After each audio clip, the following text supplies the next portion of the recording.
Welcome back to the second half of our double header today, Food Warriors. Today we are making two types of homemade focaccia. Could not be simpler. It's going to be a big food day for us. We are making, we're in the process of making our pasta with roasted tomatoes, but now we've got, while we're here in the kitchen, we're going to be making some focaccia as well since we have a little bit of extra time. So what I have here in the bowl of my stand mixer, I have here a kilo of flour. Now this is a combination of pizza flour and a good organic all-purpose flour, about 50-50, so 500 grams of each. And then to that I've added 100 grams of coarse cornmeal. This is the coarse polenta, and all I've done is I've given this just a quick mix. You can make this 100% with pizza flour, and the flour that I like to use when I'm making my pizza is what they call 00, very, very fine flour, di grano tenero. So it's the tender wheat, the soft wheat flour. That I use traditionally for pizza. It makes a more delicate crust, a little more chewy crust, and it's more digestible. Even some people that have had some gluten allergies have tried this and they haven't complained of any side effects. So I find that it's really, really good for pizza applications, but for this, I'm using half of that and half all-purpose. I want my focaccia to rise a little bit more, and I find that good organic all-purpose flour will give it a little bit more protein, and it will allow it to rise a little bit more, get some really good cell structure, some good bubbles forming inside of the dough. So what we're going to do today is we're going to make two focaccias, two separate half sheet pans. We're going to make one with rosemary and a little bit of garlic oil, and the other one we're going to make simply with tomato and basil, because we have a ton of tomatoes coming out of the garden. Our basil is going nuts out there as well, and so this is a great opportunity to use those up, and that way we've got snacks and some quick meals throughout the week as well. So what I have here, I've got my 500 grams of all-purpose flour, my 500 grams of good organic pizza flour, and I've got 100 grams of coarse cornmeal, just to give it a little bit more texture. So what we've got here is we're just going to mix this up. This is in the bowl of my stand mixer. You can knead this by hand if you like, and we have other episodes on the channel where I've done this by hand, but today, in the interest of time, we're just going to use a stand mixer. So what I've got here, this is a high hydration dough, which means it's got a lot of water relative to the amount of flour. This is 750 milliliters of tepid water, and it's just tepid to the touch. So I put my finger in, and it feels ever so slightly warm, so just a hair above body temperature, but really that's about it. Now what I'm going to do is I'm going to bloom my yeast. So to start, I'm just going to give this a little squeeze of some organic agave syrup. This is going to start to activate the yeast in the water, and then when I put this into the flour, it's going to start to feed off the flour as well, but this is just to give that a little bit of a kickstart.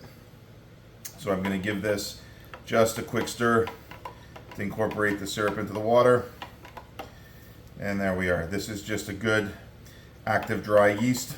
This is 16 grams of yeast, so the equivalent of two of those little sachets if you happen to buy it that way. I buy mine in larger 1 kilo packets, as we do a fair bit of baking of breads and pizzas and focaccias at home, and so that's just the way we buy our yeast. There we are. I just keep that in an airtight container in a mason jar in the fridge, and it lasts me well over a year. There we are. So we're just going to let that bloom. And then to our flour mixture, I've got 2 tablespoons of a good quality, just fine sea salt. So I'm just going to add that in. And what I want to do is I want to mix that in just a little bit. I don't want to be adding my yeast right on top of the salt, as that typically is not the best for the yeast, and it just slows down the degree to which the yeast will feed on the flour and start to create those bubbles and give that rise to the dough. And literally, this is it. Flour, water, salt, and yeast. This is a very, very simple recipe, but this is one that's been proven time and time again.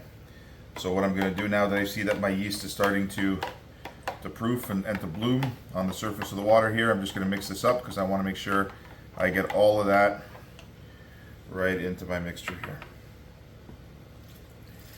There we are.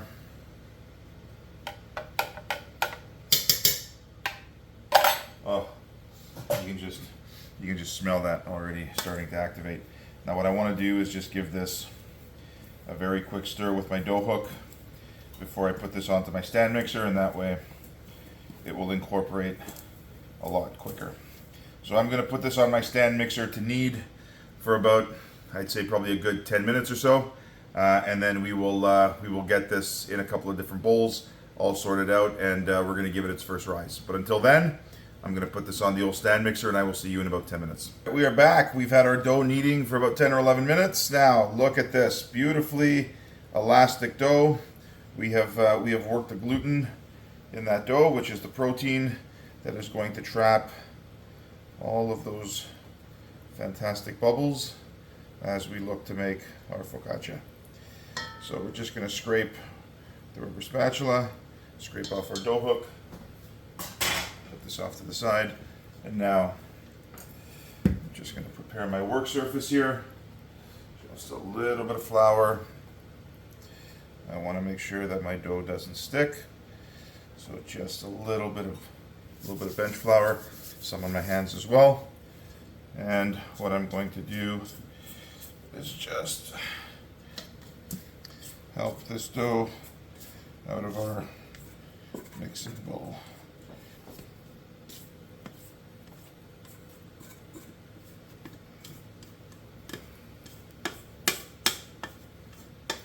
And there we are.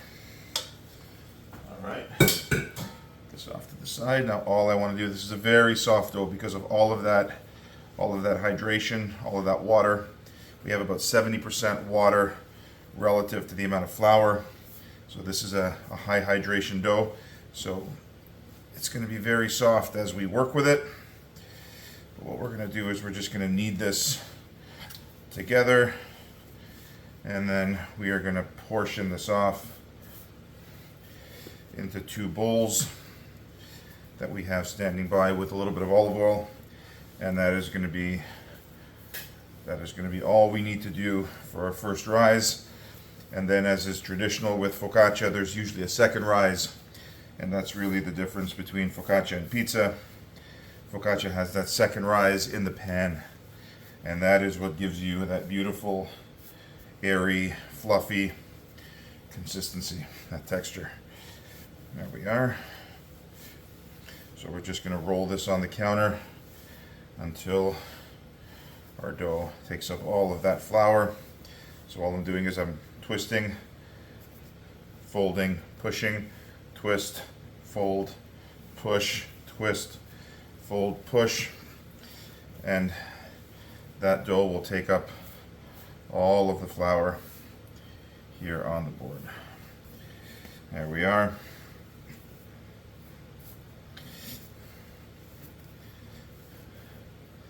There we are. So it's still a pretty soft dough, but nothing sticking to our hands. So all we're going to do now is we are just going to bring the sides together,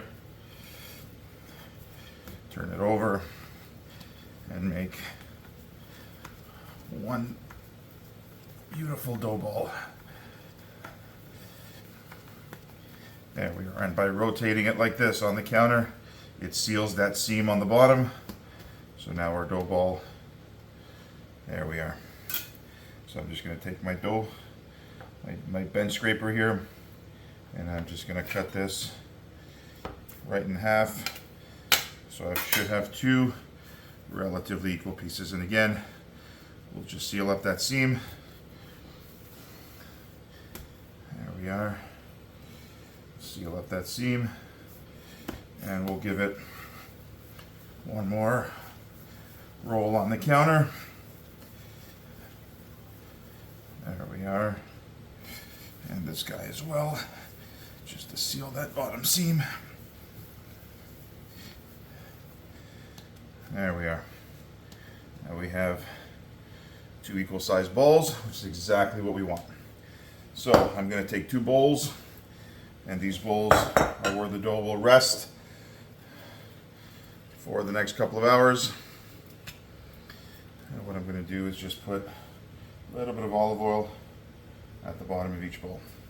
Not too much, but I don't want the dough to stick. And so we'll keep this off to the side. And so what I will do is just lift this off the counter. There we are. And I will put it top side down. We will give this a little shake around the bowl, so this way the oil goes up the sides of the bowl.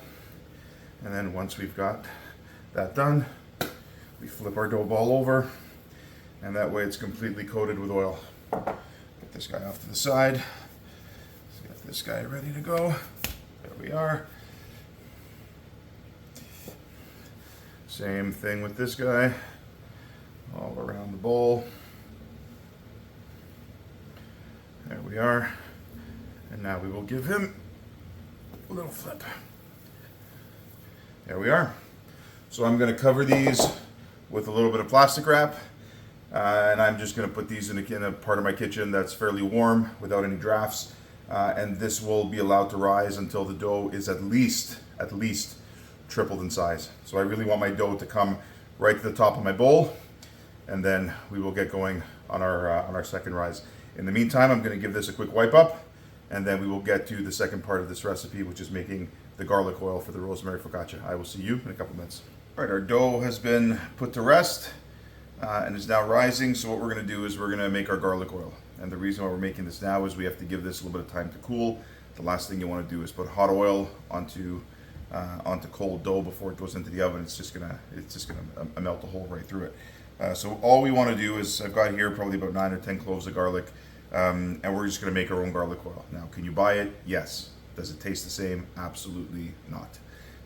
This is the easiest thing to do. Literally, it's olive oil and a bit of garlic. So all you want to do is rough chop your cloves of garlic into maybe 1/4 inch, 1/8 of an inch slices, and all we want to do is just bring this up to temperature slowly in some cold olive oil.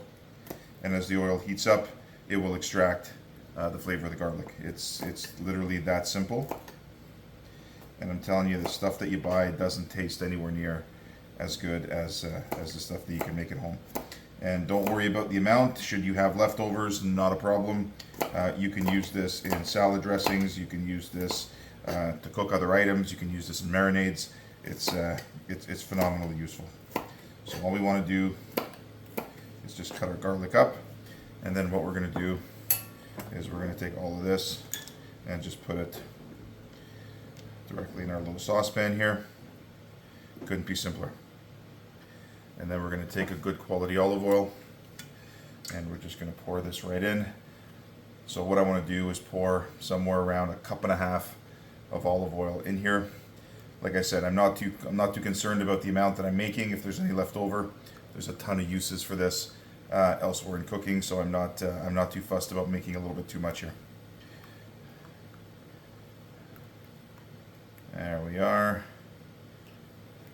Doing 1.5 cups and 2 cups of olive oil. That is perfect. So all I'm going to do is I'm going to take this, I'm going to put this on my burner here, and I'm going to bring this up to temperature slowly. If I were doing this on a gas stove, which I have behind me, I would literally put this on the low setting, and I would just let this come up to temperature over the course of a few minutes.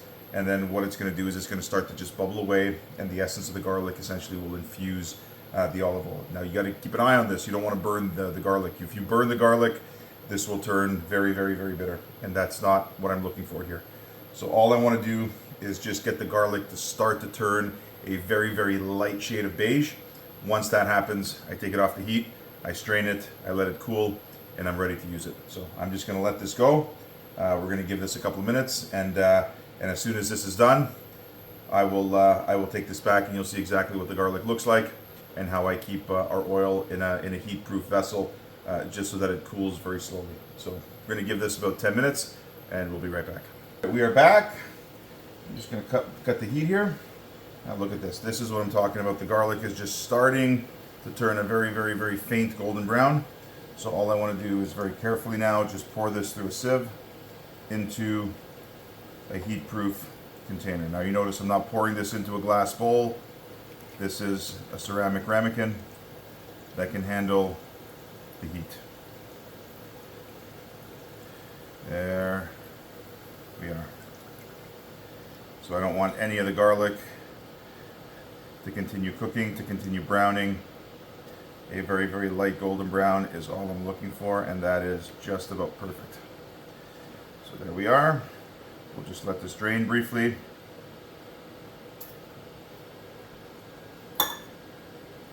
And now we're just going to put this off to the side very carefully. This is still quite hot. I'm just going to leave this here on the counter to cool.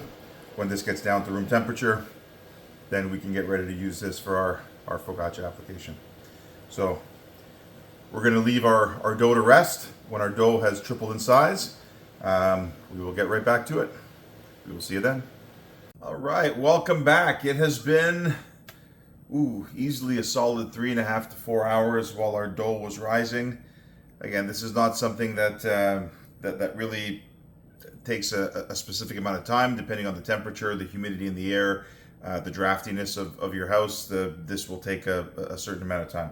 So this dough has risen easily by 3 or 4 times. And you know, when people say focaccia is one of those things that takes, you know, it takes half a day to make, not really. I mean, you make your dough, you set it aside, you let it rise, you do other things, and then you can it's always something you can come back to. Well, now we're coming back to it, and we are going to give this the second rise now in the pan. So as you can see, I have this with a good bit of plastic wrap that I've put over the bowl. I'm just going to take this off somewhat delicately, and as you see, the dough has now taken up pretty well the entire size of the bowl. So what I'm going to do now is I'm going to take a little bit of extra virgin olive oil, and I'm just going to put a little bit in the bottom of the pan here because I don't want it to stick. There we are. And what I'm going to do is I'm going to, with my hands, I'm just going to move these out of the way for a sec. There we are. With my hand, I'm just going to spread this over the entire bottom of the sheet pan because I don't want this to stick at all. There we are. And focaccia is one of those recipes where there's going to be a good bit of olive oil in here. It adds to the texture of the dough. It creates a nice crispy crust, but it also creates a nice light and fluffy doughy interior. There we are. That's the first one. We'll give our second pan a rub here as well, just to make sure that we have no stickage at the bottom. I find when you put parchment paper at the bottom of a recipe like this, at the bottom of the pan, you don't quite get the same texture, and that's why we're not going to use it today. There we are. We just want this not to stick. Perfect. All right. So what we're going to do now is we are going to take, I'm just going to grease this as well so it doesn't stick, and we're going to start off by just going down the sides of the bowl. We don't want our dough to stick. This is going to deflate the dough somewhat. Don't worry about it. The dough is going to rise again in the pan, so we'll give it the first one, and we'll go here as well with the second one. All we want to do is get that dough to release from the sides of the pan. You don't want any stickage. There we are. I will put this off to the side, and now what I'm going to do is I'm going to let this come off in my hand, and I'm going to put that right in the pan. There we are. That's one.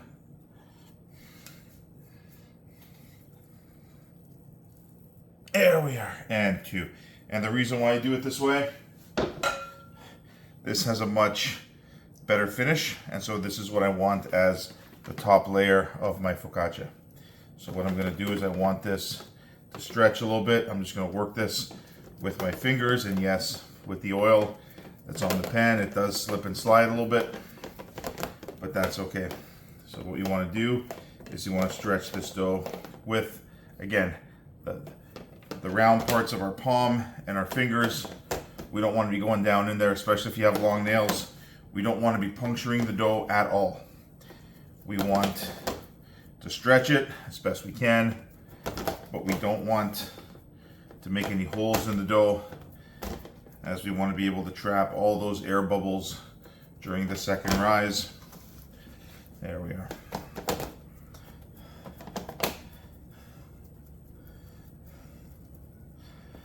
So we're just going to work this with, again, with our fingers, just with the base of our fingers, with kind of the rounded parts of our fingers, nowhere near our fingernails.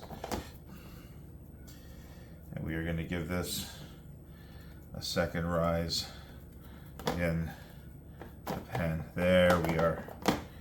So I'm going to start our second one here by just moving this around.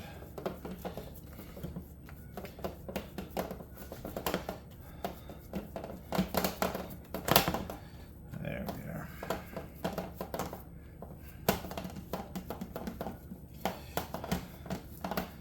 Look at that beautiful dough. Now with this catch, if we didn't have the oil at the bottom of the pan, yeah, we could probably do this a little bit quicker, but the end product wouldn't be nearly as good. And so we want to give this an opportunity to take the shape of the pan. There we are.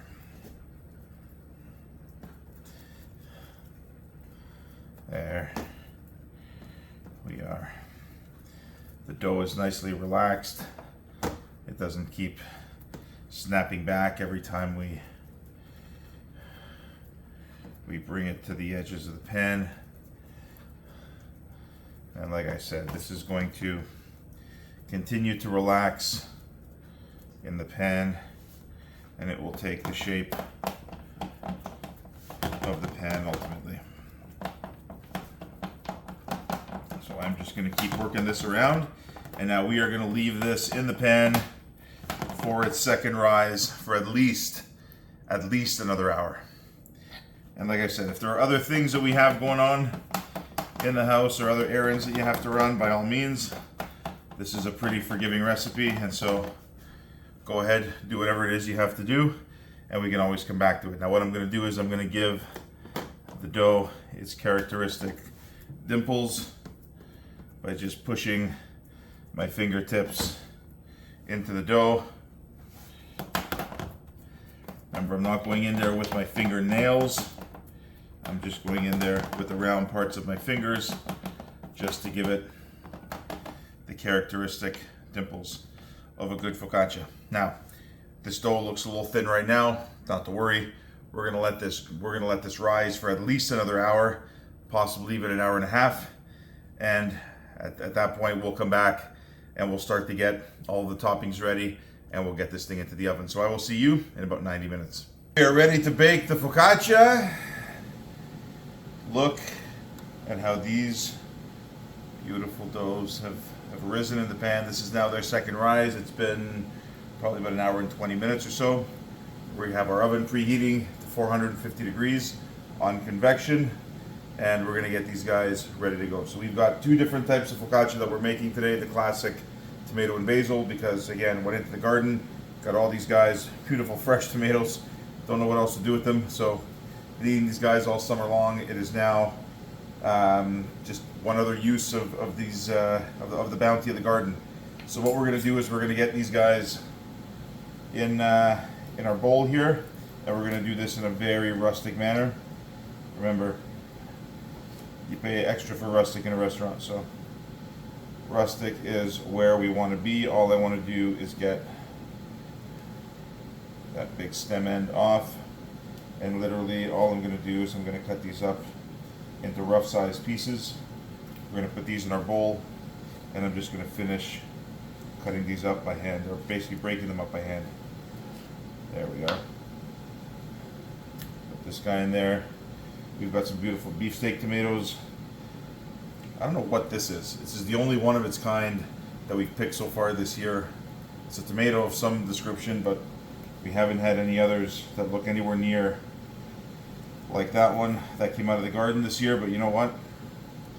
Make the best of it. So we will just cut these up again, quite rough. Put them into the bowl. These are very, very ripe, very juicy. And we will make the most of those. There we are. This looks like a Roma type tomato. Throw this guy in there as well. There we are.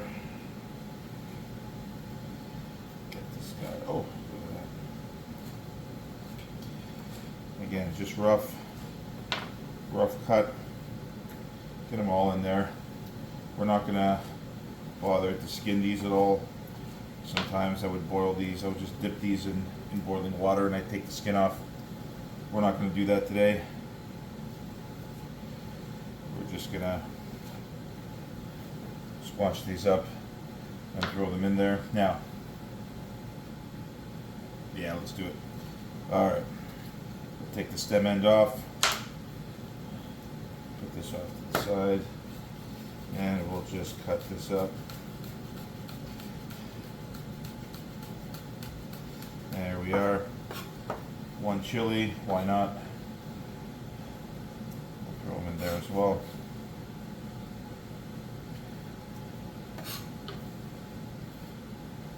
All right, and now we're just going to cut up our basil as well. Again, just went out to the garden, got another stem of basil. We're just going to take these leaves off, and we're going to cut all of these up into fine ribbons, just so that these can perfume our focaccia as well. There we are.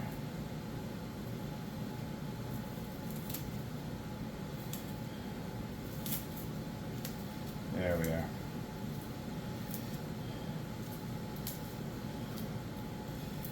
There we are. So what we're going to do is we're going to take these and we're just going to wrap them up. Big cigar. And then we're just going to cut these into fine ribbons.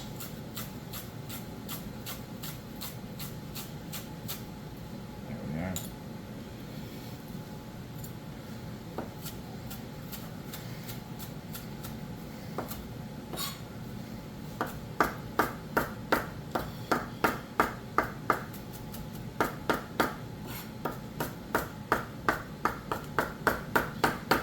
There we are.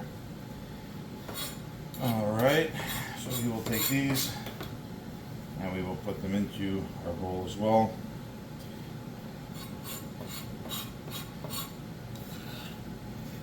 There we are. All right. Get all of these off our fingers. And now what we're going to add to this is just a little bit of salt and pepper. There we are. So we're going to give this just a pinch of salt, a pinch of pepper, and we are going to get our hands right in there. Now we want to do this somewhat gently because we don't want all of the juice to be flying out of the bowl. But there we are. We're going to do this with our impeccably clean hands in the spirit of the old timers. So let's just get everything here so you can see it. There we are. We're just going to give that a squeeze, and this is going to be the toppings for one of our focaccias. And what we're doing is, as we're squeezing the essential oils of the basil into the tomatoes as well. So that's just going to augment the flavors that we have working in this mixture. So what I'm going to do, let's see, which one am I going to pick? We'll go with this guy here, and we'll get all of this right onto our focaccia, and we will use the best tools that we have, which are our hands. There we are. And we are going to move this all around. There we are. And that is all of it.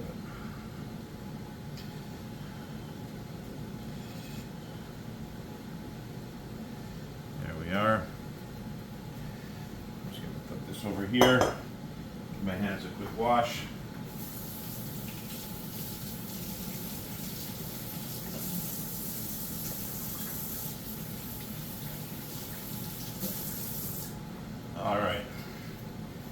now for our second focaccia, which is the classic. A little bit of garlic oil and rosemary. So we're just going to get our rosemary that I picked out of the garden a little bit earlier. And all we want to do is pull off the leaves from the rosemary. There we are. And this here should be plenty for one focaccia. So all we want to do now is roughly cut this up.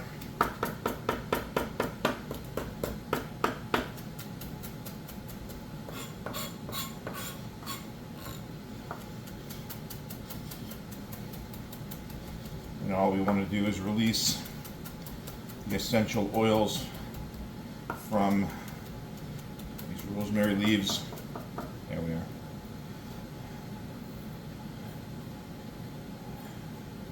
And they are ready. So now what we'll start by doing is by taking our garlic oil, and we will just pour this over very gently.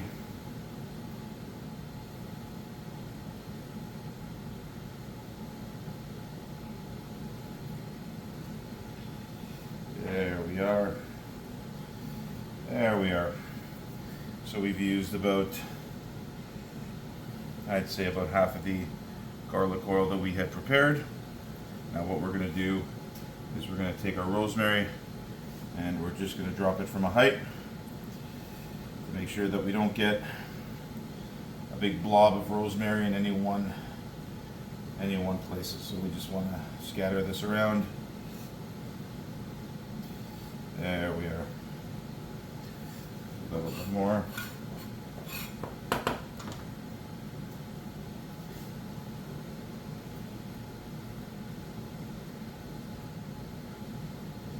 There we are. All right. Now the last thing we want to do here is just get a little bit of coarse salt. This is a kosher salt. And we just want to sprinkle a very, very fine dusting over the focaccia, because when we bite into that, we want that salty crunch. That's what's going to give this a surprising finishing character. There we are. And we are done. Focaccia with rosemary and garlic oil. Focaccia with garden ripe tomatoes and fresh basil. This is all going right in the oven as soon as that light goes off. These are going to bake for about, I want to say between 20 and 25 minutes. If you notice that one side happens to be browning a little more than the other, just rotate them through after about 15 minutes or so of baking, and you'll get a nice even bake. But I will see you as these are ready to come out of the oven. We are back. Our focaccia's out of the oven. Look at this. Look at this. This one went about 25 minutes. This one went about 28 minutes just because it has a little more moisture on top and took a little longer to brown, but ultimately, look at that. Two absolutely stunning focaccia. We're going to give it one quick test. They've been out of the oven, they've been resting and cooling for about 8 or 10 minutes, and we're just going to go underneath and we are going to check the undercarriage. Beautifully golden brown. We're just going to loosen this guy here, make sure. There we are. And now the all-important taste test. So we're going to start with this guy here. Oh, look at that. Look at that. So what we're going to do is we're going to start off with this little guy here. Oh. Crunchy? I'd say so. There we are. Oh, now just look right in there, all those little bubbles, the undercarriage, nice and golden brown, top side beautifully golden brown and crispy, nice and airy on the inside. Love that. So what we're going to do is we're just going to cut this in Listen to that crunch. And we're just going to put that on our plate here.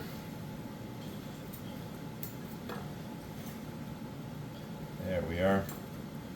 And let's get our beautiful tomato and basil focaccia here as well. There we are. And we'll put them on here as well. Let's give this guy a little taste.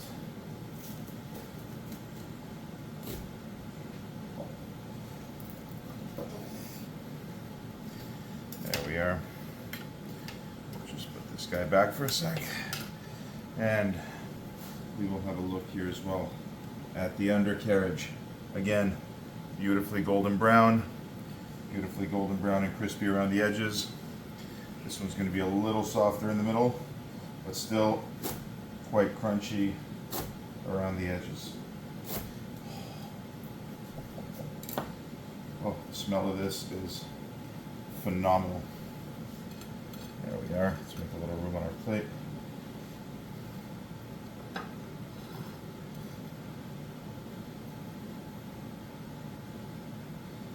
There we are.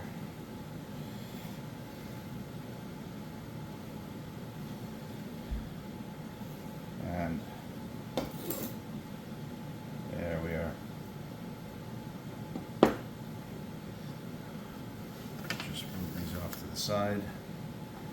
Now this is what I call a beautiful plate of focaccia. Let's try a rosemary.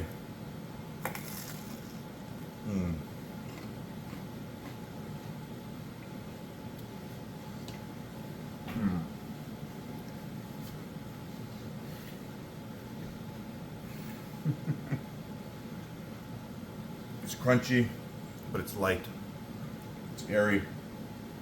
You get that punch of the rosemary, beautiful garlic oil, just as an overtone, and that little hit of salt on top.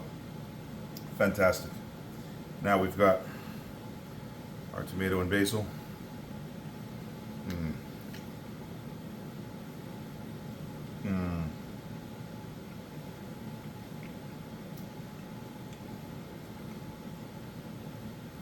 Oh, with that little hint of chili. I love that. Beautiful red ripe tomatoes, the fragrance of the basil, that little hint of chili, and a beautifully airy, doughy, and crispy crust. It doesn't get better than this. Focaccia made at home, restaurant quality. You can't get better than this. Do give this a try. Absolutely easy to do. Really tailored for the home oven. But like I said, this is one of those recipes you're going to go back to time and time again. Focaccia is a blank canvas. Feel free to dress this with whatever you like. These are just two classic examples. Give these a try. Do share, like, and subscribe. Hope you love these recipes, and we'll see you on the next one.